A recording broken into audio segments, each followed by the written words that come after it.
Open the door. Sophia Carter didn't move. The curvy executive secretary sat motionless behind the steering wheel of her aging sedan, while 6 armed bodyguards formed a silent circle around the car. Her fingers tightened around the keys, but she made no attempt to start the engine. There was nowhere to go anymore. The guards suddenly stepped aside without a word. Damian Moretti approached, exceptionally handsome, impeccably dressed, billionaire CEO of a multi-billion-dollar business empire, and the most feared mafia boss in America. His calm gaze settled on the exhausted woman behind the glass. "Why are you sleeping in my parking garage?" Sophia slowly closed her eyes. She had hidden the truth for almost 3 months. Damian expected an excuse, perhaps crushing debt, perhaps betrayal, perhaps corporate espionage. Instead, the quiet answer she finally whispered made the man who commanded an empire stretching across several states forget every question he had prepared. Damian Moretti had spent most of his adult life separating lies from truth with nothing more than a person's eyes. Fear looked one way. Greed looked another. People hiding money always blinked too often. People hiding betrayal usually spoke too quickly. The woman sitting inside the faded silver sedan did neither. She simply looked tired. Not the kind of tired that disappeared after a long weekend. The kind that settled into someone's bones after months of pretending everything was fine. "Open the door," Damian repeated, his voice calm enough to make everyone else nervous. Sophia unlocked the door without argument. One of the bodyguards instinctively stepped forward to inspect the vehicle, expecting hidden cameras, stolen files, or some elaborate attempt to infiltrate the organization. Instead, he found a neatly folded blanket on the back seat, a travel pillow, a small battery-powered fan, a pair of polished office heels, a garment bag containing 3 carefully pressed business suits, plastic containers labeled Monday, Tuesday, and Wednesday, a gym membership card, a notebook. Nothing else. The bodyguard slowly looked at Damian. No weapons. No surveillance equipment. No luggage. Just a life compressed into the space of an aging car. Damian dismissed the guards with a slight motion of his hand. "I'll speak with her alone." Within seconds, the underground parking garage became almost silent. Sophia stepped out of the sedan, smoothing the wrinkles from her navy blazer before instinctively apologizing. "I'm sorry."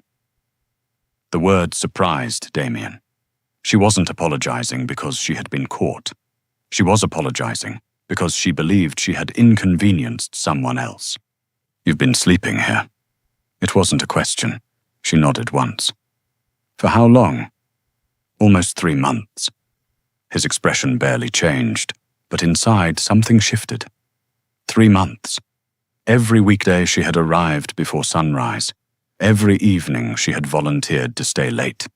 Every executive believed she was simply the most dedicated employee in the company. Even Damian had admired her work ethic without questioning it. Now every late night suddenly carried a different meaning. "Why?" Sophia looked toward the concrete floor instead of his face. "My landlord raised the rent." Damian waited. She didn't continue. He knew there was more. "If that's all it was," he said quietly, "someone with your salary could still find another apartment." She smiled faintly, a sad smile. "I could." Another pause, but someone else needed the money more. The answer made no sense. Damian folded his arms. "Explain."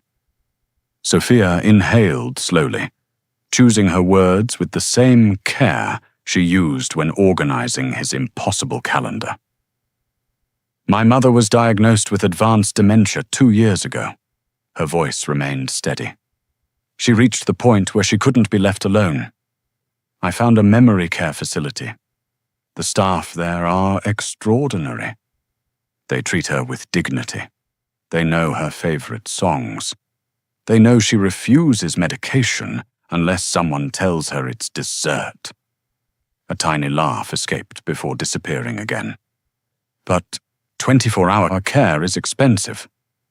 She looked toward her old sedan. I did the math. If I gave up my apartment, I could keep her there. Damian remained silent.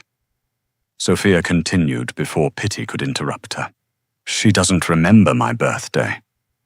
Most days she doesn't remember my name. Sometimes she thinks I'm her sister. Sometimes she thinks I'm the nurse.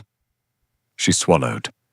But every once in a while, for about 30 seconds, she remembers that someone loves her. Her eyes glistened for the first time. I wasn't willing to let money take those 30 seconds away. Silence filled the parking garage. Damian had negotiated billion-dollar acquisitions without hesitation. He had ordered ruthless business decisions that affected thousands of employees. Entire criminal organizations obeyed him without question. Yet he found himself unable to answer one exhausted woman standing beside an old sedan. You never asked for help. Sophia shook her head immediately. No. Why not? Because I applied for this job to earn my place. If people found out, they'd stop seeing my work. They'd only see my situation. She met his eyes at last. I don't want promotions because people feel sorry for me. I want them because I'm good at what I do. Damian remembered every impossible week she had quietly rescued, every scheduling disaster she had prevented, every executive crisis she had solved before anyone realized there had been a problem. None of it had been luck. She truly was exceptional, and she had accomplished all of it while living inside a car. He looked once more at the sedan. There were no complaints taped to the dashboard. No overdue bills scattered across the seats.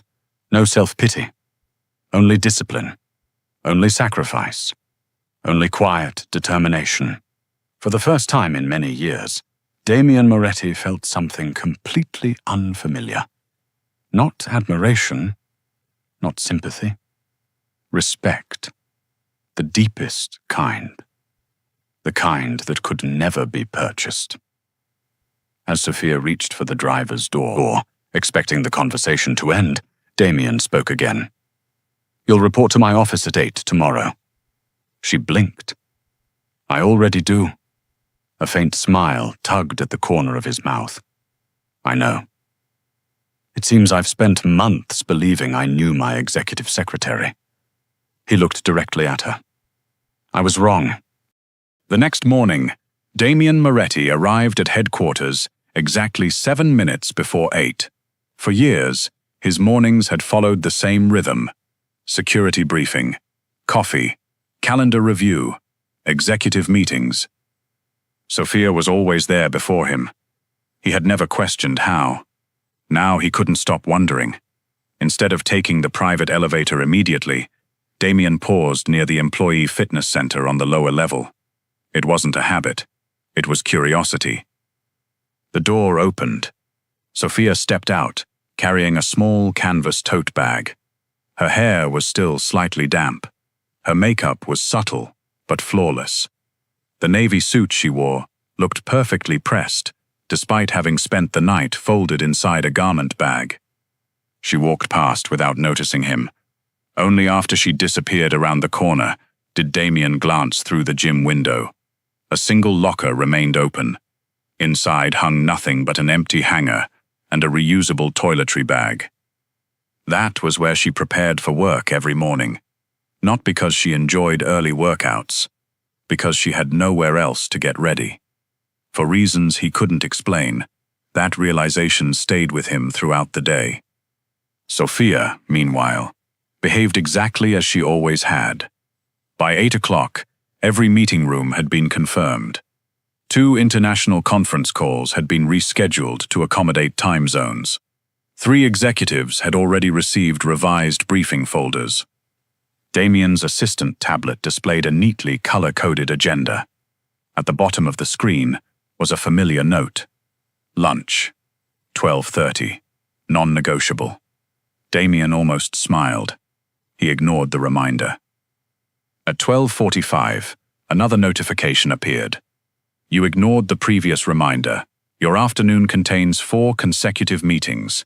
Humans require food. He looked toward the open office, where Sophia was typing without looking up. Miss Carter. She appeared in his doorway, less than 5 seconds later. Yes? You programmed sarcasm into my calendar. I programmed honesty. I see. You still haven't eaten. Damian looked at the untouched reports on his desk. I've been busy. So has everyone else. She folded her hands politely. They still manage lunch. There was no challenge in her tone. Just simple logic. Damian sighed with theatrical resignation. 5 minutes. I'll accept 10. You negotiate aggressively. I schedule aggressively.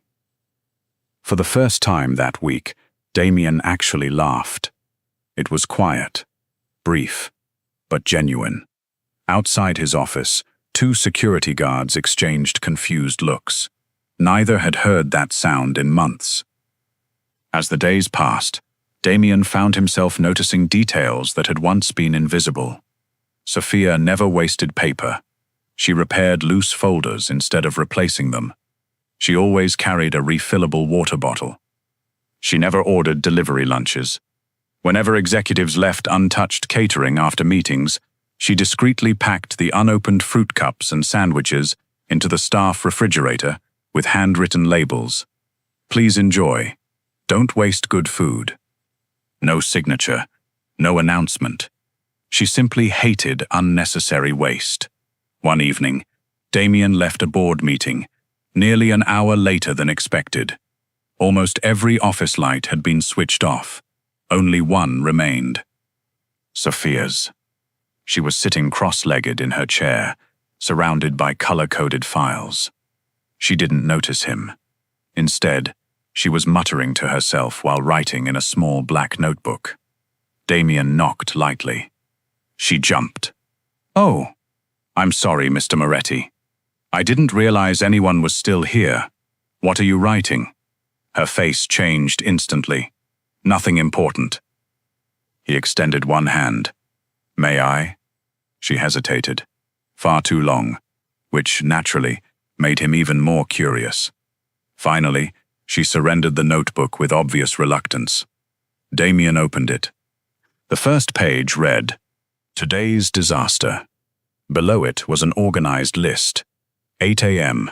CEO scheduled 6 meetings without breakfast. Again. 9:15 a.m. CFO forgot his presentation. Claimed technology hated him. Technology disagreed. 11:40 a.m. Marketing requested 1 tiny change. Estimated workload. Emotional damage. Damian continued reading. Each page documented impossible workdays with dry, understated humor. There were stick figures. Tiny charts ranking executive chaos. One page featured a hand-drawn emergency scale. Level 1, printer jam. Level 2, investor panic. Level 3, Damian says this will only take 5 minutes. He stared at it. Sophia covered her face with both hands. I can explain. I hope you can. I write them so I don't lose my sanity. Silence. Then Damian laughed. Not politely. Not quietly. He laughed so hard, he had to close the notebook for a moment. Sophia blinked in disbelief. I've never seen you laugh. I've never seen anyone categorize my meetings as a natural disaster. You are surprisingly consistent. He looked back at the notebook. What's my average rating? She hesitated. I'd rather not say. Miss Carter, 8.7. Out of 10? Out of 10. I was hoping for 5. You had a very difficult quarter. He shook his head, still smiling. You've been evaluating executive behavior. I needed a coping mechanism. You could have complained. I prefer statistics. Damian handed the notebook back carefully. You should keep writing. You aren't offended. I've chaired meetings far more painful than your notebook. She smiled. A real smile this time. Warm, effortless. It transformed her entire face. For a brief second, Damian forgot they were standing in an office. He only noticed how alive she looked when she wasn't carrying the weight of the world alone. As Sophia tucked the notebook safely into her bag, Damian realized something unexpected. For weeks, he had been trying to understand the woman who slept in her car. Instead, he had discovered someone who refused to let hardship steal her sense of humor. And somehow, that impressed him even more. The Monday after Damian discovered Sophia's secret, subtle changes began appearing around the office. None of them were announced. None of them carried his signature. And none of them could reasonably be interpreted as charity. Sophia noticed the first one during the weekly executive operations meeting. A vacant position had quietly appeared on the organizational chart. Senior Executive Operations Coordinator. New responsibilities. Higher authority. Better compensation. She frowned. The description sounded strangely familiar. It listed skills that mirrored everything she had already been doing for months. Anticipating executive conflicts. Managing cross-company schedules. Coordinating between legal, finance, and international operations. She closed the document and continued taking notes. That afternoon, Human Resources contacted her. We'd like you to apply. Sophia blinked. I already have a job.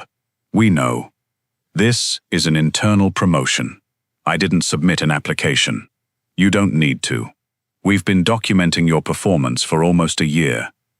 She thanked them politely, but looked unconvinced. Later that evening, she knocked on Damian's office door. You wanted to see me.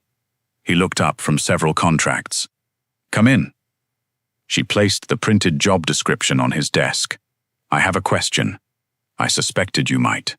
She folded her arms. Did you create this position because of me? Damian answered immediately. No. You expect me to believe that? I expect you to read page 4. She frowned and flipped through the packet. Attached behind the description were months of internal evaluation reports. Performance metrics, department feedback, executive recommendations. Several dated nearly 6 months before Damian had found her in the parking garage. One recommendation caught her attention. Recommendation: expand Ms. Carter's authority to reflect responsibilities already being performed beyond current position. Date: 5 months earlier. She looked up. You approved this before I knew where you slept. Another report. Approved by finance. Another. Approved by Human Resources. Another. Signed by 3 department heads. Every document pointed to the same conclusion. She had already earned the promotion. It simply had not been implemented yet. Sophia slowly lowered the papers. I know what you thought. Damian leaned back calmly. If I wanted to help you out of pity, I would have offered you an apartment. You refused before I even had the chance. A tiny smile escaped her. Probably. So I chose another option. What option? The one you actually deserve. Silence settled between them. Not awkward. Comfortable. Respectful. Finally, Sophia nodded. I'll accept the promotion. I hoped you would. But only because I earned it. Damian smiled faintly. I wouldn't have accepted any other answer. Over the following weeks, Sophia adapted to her expanded role with astonishing speed. She streamlined communication between 5 divisions, reduced scheduling conflicts by nearly 40%, created emergency protocols that prevented executives from booking overlapping international travel. Within a month, senior managers stopped asking whether Sophia could solve a problem. They simply asked when. Even Damian found himself relying on her judgment more often than his own instincts. One afternoon, he walked into her office carrying a draft itinerary. I've scheduled meetings in New York, Chicago, Dallas, and Los Angeles. She looked at the calendar, then looked back at him. No. He blinked. No? That's physically impossible. I have a private jet. You still can't bend time. I've tried. It shows. She calmly circled 3 meetings with a red pen. If you attend these, you'll miss those. If you attend those, you'll miss this board vote. If you attempt all of them. She paused dramatically. I'll schedule your funeral. Damian laughed. So dramatic. So realistic. He stared at the calendar. She was right. Again. He sighed. I dislike how often that happens. I've noticed. The promotion also changed how other executives viewed Sophia. Instead of merely taking instructions, department leaders now actively sought her advice. She remained exactly the same person. Still arrived first. Still left last. Still brought homemade coffee in a reusable mug. Still quietly reminded everyone to take breaks. Success hadn't changed her. It had simply made everyone else notice what had always been there. Damian noticed something else. People smiled more around her. Meetings ended faster. Arguments softened when she calmly summarized both sides without taking credit. She had an extraordinary ability to make difficult people feel heard. It wasn't manipulation. It was emotional intelligence. Something Damian realized he admired far more than intimidation. Late one evening, he found Sophia reviewing quarterly reports alone. You could finish those tomorrow. I know. Then why stay? She smiled without looking up. I like leaving tomorrow with fewer problems than today. He leaned against the doorway. I've spent years hiring brilliant people. And most of them solve the problems they create. She looked up. And me? You solve problems before anyone realizes they exist. She laughed softly. That's the nicest performance review I've ever received. It wasn't a review. No. It was an observation. Their eyes met for a fraction longer than either intended. Neither spoke. Neither needed to. Something was changing. Not suddenly.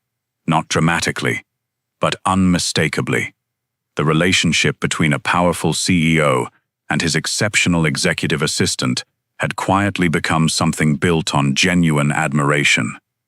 Neither of them was ready to call it attraction, but both had begun looking forward to conversations that had nothing to do with work.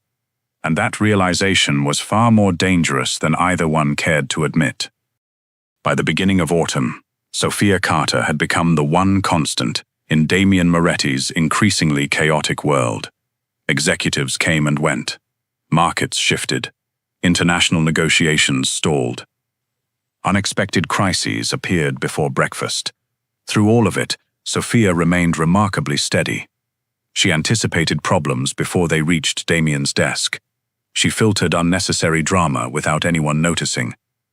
She even developed an uncanny ability to determine whether he needed another meeting or simply 5 uninterrupted minutes with a cup of coffee. Unfortunately for Damian, someone else had begun noticing Sophia too. His name was Ethan Brooks, 36 years old. Senior corporate attorney, quick-witted, professional, the kind of lawyer who could dismantle a hostile contract while making everyone in the room laugh. Unlike most executives, Ethan wasn't intimidated by Damian. He respected him. But he wasn't afraid to tease him when the situation allowed, which happened more often than Damian preferred. One Tuesday evening, Damian left a conference call earlier than expected. As he walked past the legal department, he heard laughter. Not loud, just genuine. Curious, he glanced through the open doorway. Sophia and Ethan sat across from one another, at a cluttered conference table covered in contracts. Between them rested 2 paper bags from a neighborhood deli. Sophia was eating half a sandwich while reviewing legal revisions. Ethan pointed at one paragraph. I still think that sentence should be illegal. It is. I meant grammatically. She smiled. I'll notify the English language immediately. Ethan laughed. I appreciate your influence. Sophia rolled her eyes. You greatly overestimate my authority. Damian continued walking without interrupting. He told himself it was none of his business. It was simply two colleagues working late. Employees were allowed to eat dinner. Employees were certainly allowed to laugh. There was absolutely nothing unusual about any of it. So why did it bother him? The following afternoon, Damian noticed another small detail. At precisely 3 o'clock, Ethan appeared outside Sophia's office, carrying 2 coffees. No sugar, he said. You remembered.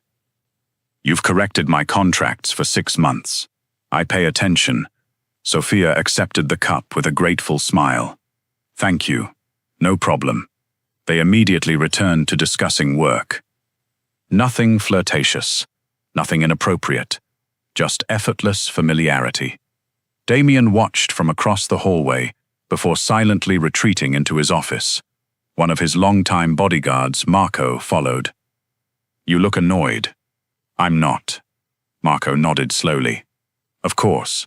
Damian opened another file. I have absolutely no opinion about 2 employees drinking coffee. Naturally. They're discussing legal documents. I'm sure they are.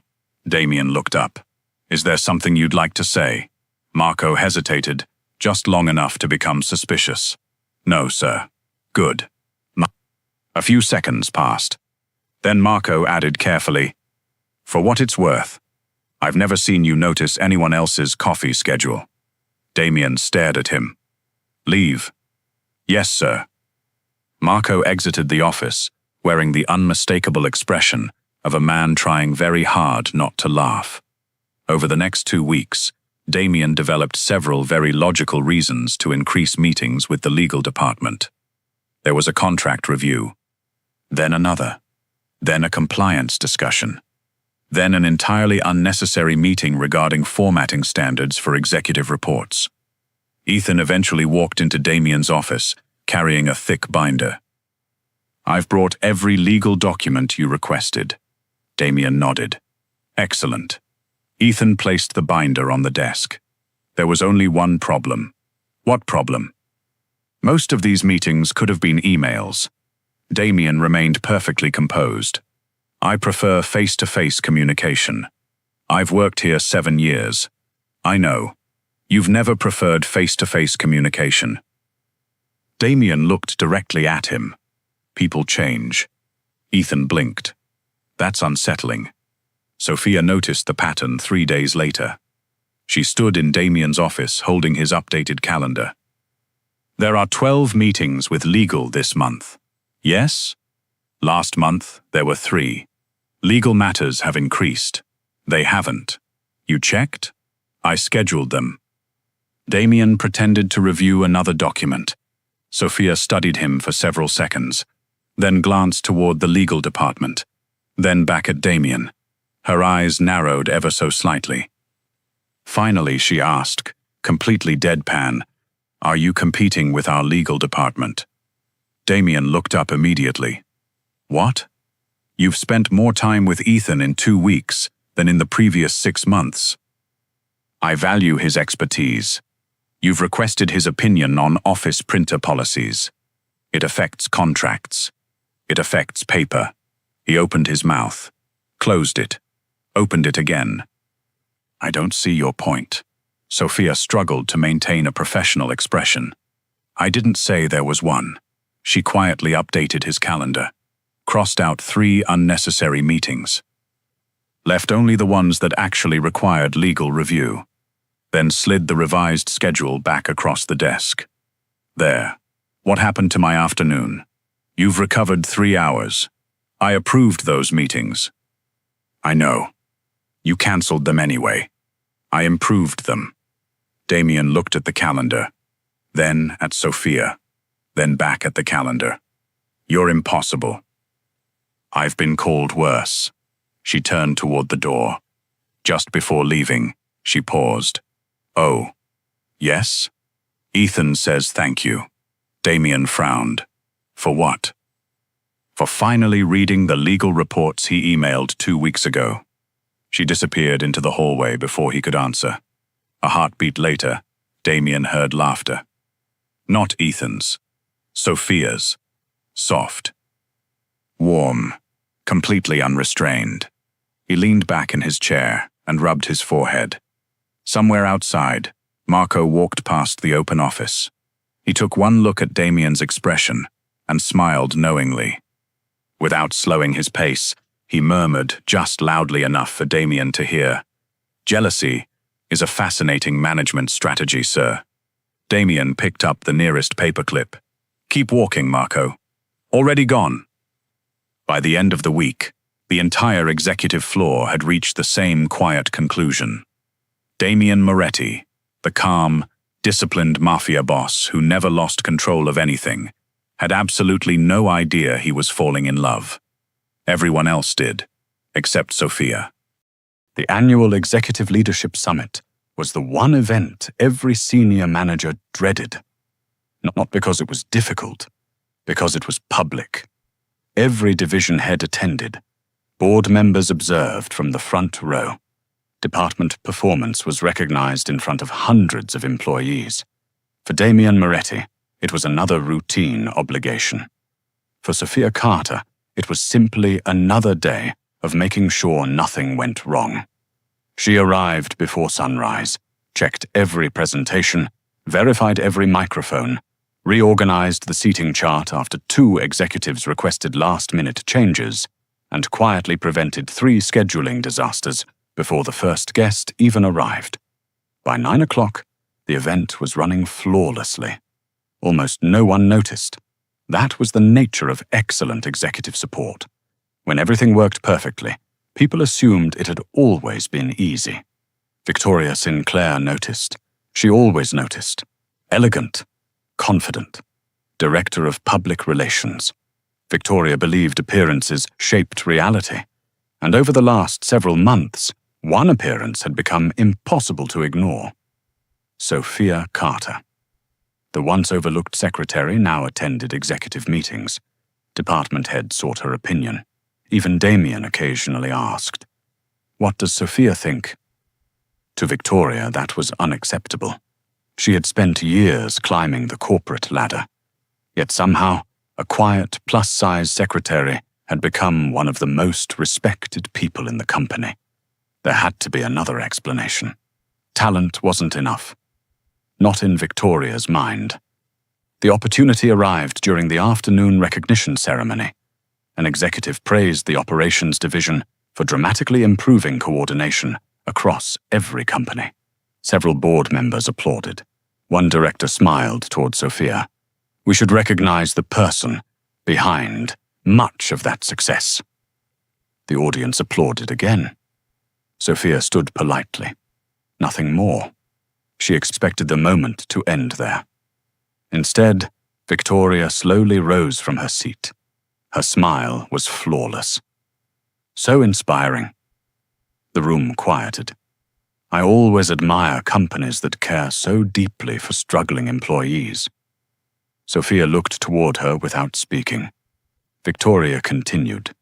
After all, it isn't every day that a secretary receives multiple promotions immediately after our CEO discovers her personal difficulties. A few executives exchanged uncomfortable glances. Victoria pretended not to notice.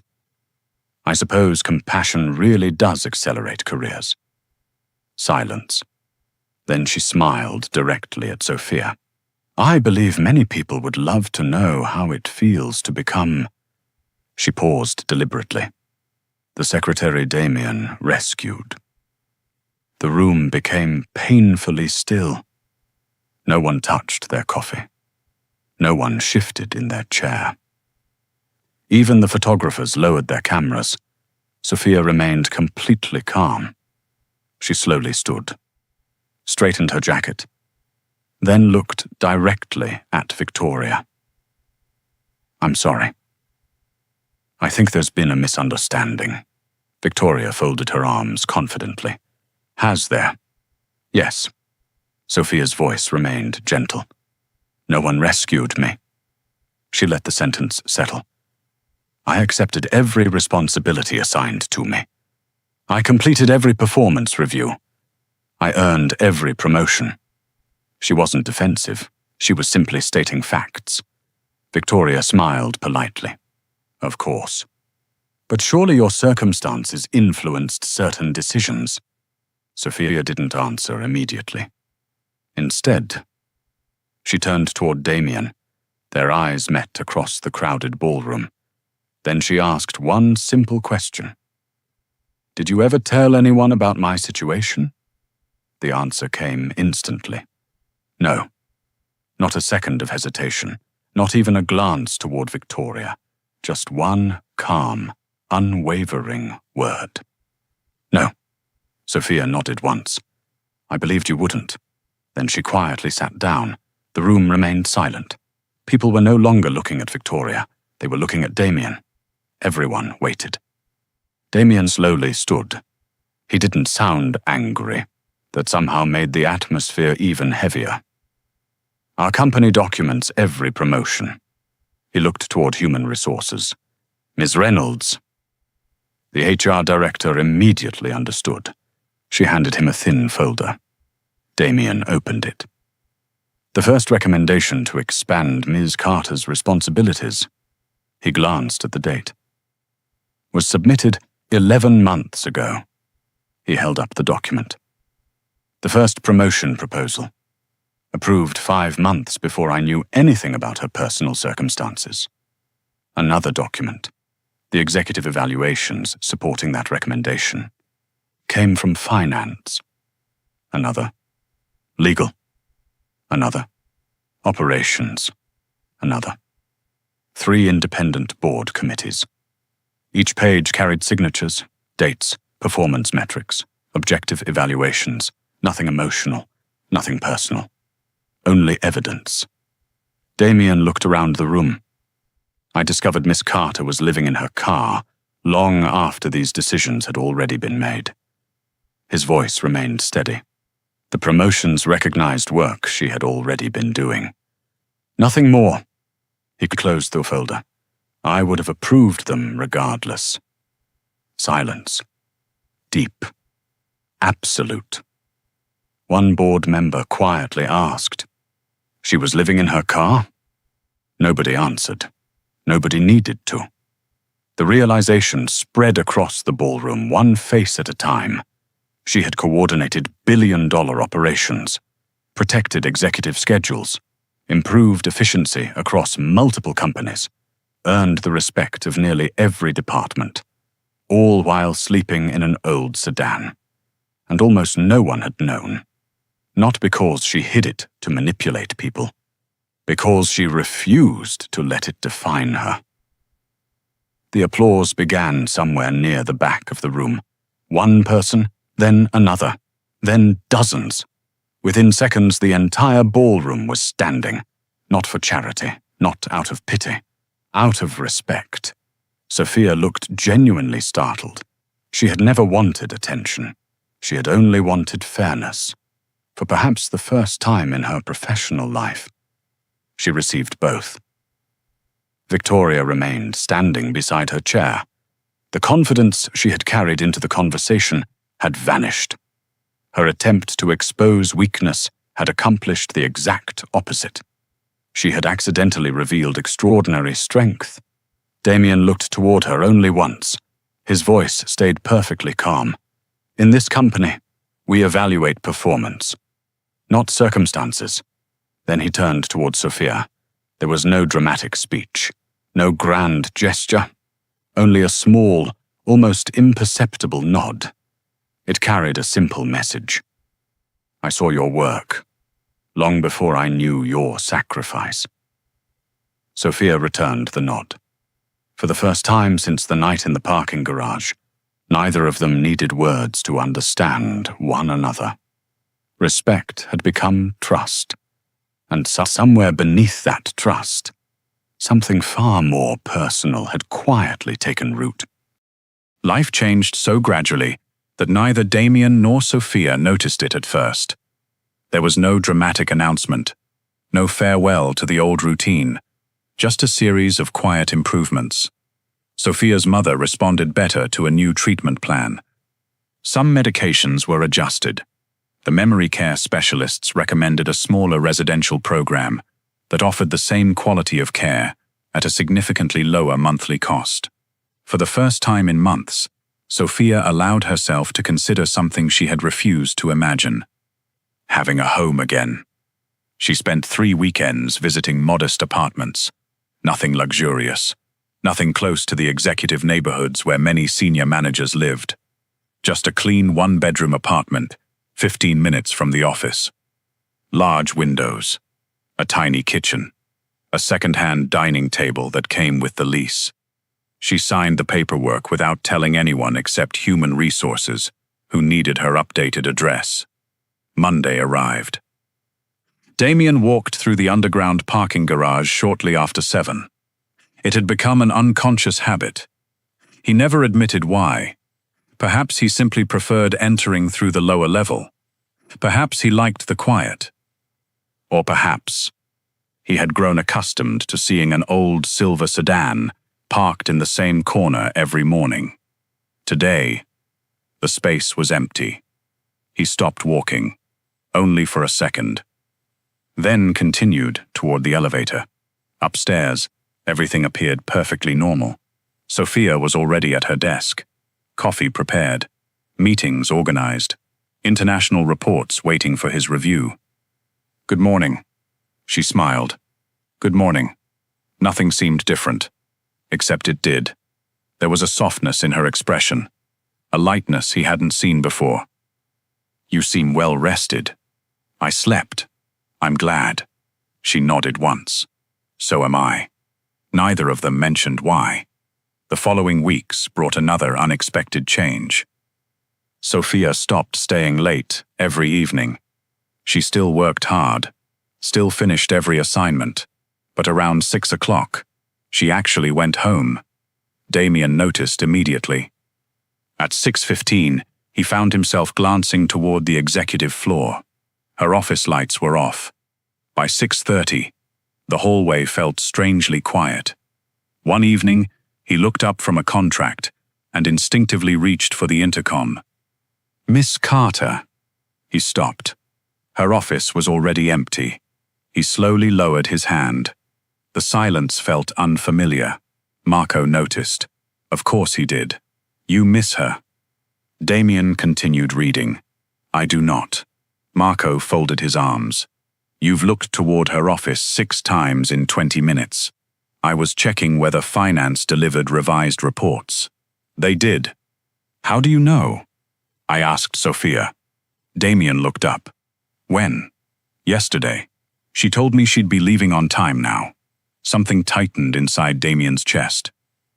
Leaving on time. Perfectly reasonable. Perfectly healthy. Exactly what he should want for an employee he respected. Then why did it feel like he was losing something? Sophia noticed the distance too. Without late evenings, there were no unexpected conversations, no debates over impossible schedules, no accidental laughter over her disaster notebook, no quiet reminders from Damian asking, "Did you eat today?" No awkward moments when he pretended to walk past her office for entirely unrelated reasons. She missed them, more than she wanted to admit. One afternoon, she caught herself smiling at an empty doorway before realizing no one was there. That realization frightened her. Professional boundaries mattered, especially when the man in question was both her CEO and one of the most powerful figures in the country. Perhaps some distance was healthier. 2 days later, Sophia submitted a formal request to Human Resources. It wasn't a resignation. It was an internal transfer application. Another company within Damian's corporate group needed an executive operations director. It was an excellent opportunity. Higher salary, greater responsibility, a clean professional transition. Human Resources forwarded the request to Damian for executive approval. He read the first page twice. Then a third time. Transfer request, effective in 30 days. He stared at the document for several long moments. Marco entered quietly. You asked to see me? Damian didn't answer immediately. Instead, he handed him the folder. Marco skimmed the first page, then looked up. Oh, that's an appropriate reaction. You didn't know? No. Marco closed the folder. So, what are you going to do? Damian leaned back slowly. I don't know. It was the first completely honest answer he'd given in weeks. That evening, long after most employees had left, Damian stood outside Sophia's office. The light was still on. She was packing several folders into her briefcase. You wanted to see me? She looked up with her usual calm smile. No, he paused. Actually, yes. She waited. There was no meeting agenda, no reports, no contracts, no scheduling emergency. For perhaps the first time since they had met, neither of them had business to discuss. I received your transfer request. Her expression softened. I hoped you'd hear it from me first. You weren't leaving. I'm not leaving the company. It feels similar. She lowered her eyes briefly. I thought some distance might be appropriate. Because of the promotion? No, because of us. The words lingered in the quiet office. Damian felt his carefully constructed composure begin to crack. What about us? She smiled sadly. We've become important to each other. Yes. And that's wonderful. Another pause. But people will always question whether I've earned my success. I don't care what people think. I do. She met his eyes. I've spent my entire career proving I belong here. I don't want anyone wondering whether my future depends on your feelings. Damian understood. She wasn't running away. She was protecting everything she had worked for, including his reputation, including her own, including the company. And somehow, that made him admire her even more. He took a slow breath. Would you have dinner with me tomorrow evening? Sophia blinked. As your CEO? No. As the head of the Moretti organization? No. As the man who's apparently terrible at pretending he doesn't look for your office light every evening. A surprised laugh escaped her. You noticed? I noticed. When it disappeared. She searched his face carefully. There was no authority there. No command. No expectation. Only quiet sincerity. I don't want to discuss budgets, he continued gently, or calendars, or board meetings. I only want one evening, to know whether the woman I admire might be willing to have dinner with the man who's admired her for much longer than he realized. Sophia felt tears gathering despite herself, not because the words were dramatic, because they were honest. She smiled, the same warm smile that had first appeared when he laughed at her disaster notebook. I'd like that. For dinner? She nodded. For dinner. Nothing more. Nothing less. For the first time in years, Damian Moretti smiled, not as a billionaire, not as a mafia boss, not as a CEO, but simply as a man who had finally found the courage to ask the right question. Several months later, almost no one remembered the exact day Sophia Carter had stopped parking in the underground garage. Life inside the company had simply continued. Quarterly reports still arrived. Board meetings still ran long. Executives still forgot deadlines until Sophia politely reminded them that deadlines had, in fact, existed for weeks. Some things never changed. Others changed quietly enough that people only noticed when they looked back. Sophia was no longer the executive secretary everyone depended on. She was now the company's chief executive assistant, overseeing executive operations across Damian Moretti's entire corporate group. The title had changed. The responsibilities had grown. The respect she received had become unquestionable. No one whispered about favoritism anymore. No one questioned whether she belonged in executive meetings. They had watched her earn every opportunity. One organized crisis at a time. Outside the office, life had become gentler too. Her apartment was small, comfortable, filled with second-hand furniture she had carefully restored over several weekends. There was a bookshelf beside the living room window, a coffee mug collection that made no practical sense, a tiny herb garden on the balcony. For the first time in years, she had a front door to unlock, a bed to make every morning, a kitchen that smelled like fresh coffee instead of instant packets prepared in an office break room. Sometimes, while washing dishes, she still caught herself smiling for no reason. Then she remembered. She was home. Her mother's condition also began showing small but meaningful improvements. Not miracles. Dementia did not work that way. But the new memory care program gave her more peaceful days. Some afternoons, she recognized Sophia immediately. Other days, she simply reached for her daughter's hand, without remembering why. That was enough. Those moments were priceless. One afternoon, during a family visit, her mother suddenly smiled. "You always take such good care of me." Sophia's eyes filled with tears. "I learned from the best." Her mother laughed softly. "I wish I remembered teaching you." Sophia squeezed her hand. "You did. You just don't remember." People occasionally assumed Damian had secretly paid Sophia's medical expenses. He hadn't. He knew she would never have accepted it. Instead, he had done something she could respect. Months earlier, one of his companies had expanded its support for a charitable medical foundation specializing in neurological care. The foundation accepted applications anonymously. Income, medical need, treatment eligibility. Every applicant followed the same process. Sophia had never known Damian encouraged the company to increase its annual contribution before suggesting the program to human resources. She simply applied, qualified, received assistance, exactly as every other approved family did. Nothing had been handed to her. Everything had been earned, just the way she wanted. When she eventually discovered that Damian's company supported the foundation, she asked him only one question. "You didn't tell them who I was?" He smiled. "No. You deserved fairness, not favors." She looked at him for a long moment, then quietly replied, "Thank you." Not because he had solved her problems, because he had respected her enough not to.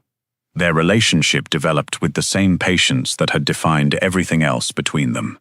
No dramatic headlines, no secret engagement, no whirlwind romance. They had dinner, then another. Weekend walks became a habit. Conversations slowly shifted away from work. They argued about books, debated restaurants, discovered they both enjoyed terrible detective movies that neither would publicly admit were good. Damian learned Sophia laughed hardest at jokes she claimed weren't funny. Sophia discovered the feared Mafia Boss became surprisingly competitive during board games. She defeated him 3 times in a row.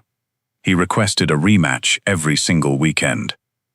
Marco eventually declared it the longest-running executive negotiation in company history. One evening, nearly a year after everything had begun, Damian stayed late finishing a conference call. As he walked toward the private elevator, habit led him through the underground parking garage. The concrete corridor was quiet. Rows of parked vehicles stretched into the distance. Without thinking, he slowed near one familiar corner. The parking space was empty. It had been empty for months. Yet he still looked. A voice behind him smiled before the words even reached him. "Old habits?" He turned. Sophia stood a few feet away, holding her car keys. Not the old sedan. A reliable used crossover she had proudly purchased herself after months of careful saving. Nothing extravagant. Exactly what she wanted. Damian glanced at the empty space. "I suppose so." She followed his gaze. For a moment, neither of them spoke. Finally, she said quietly, "I finally sleep in a bed." He smiled. "I know." The silence between them felt peaceful. no longer filled with unanswered questions, only gratitude. Damian gently took her hand. Years earlier, he had walked into this garage expecting to uncover betrayal.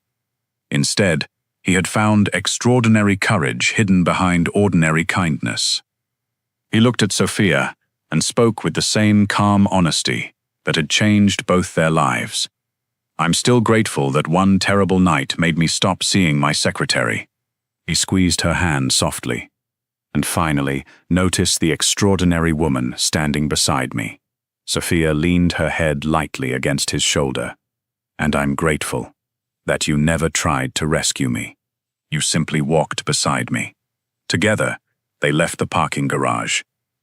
Not as a mafia boss and his secretary, not as a billionaire CEO and an employee, but as two people whose love had been built the slowest and perhaps strongest way possible, with respect first, everything else afterward.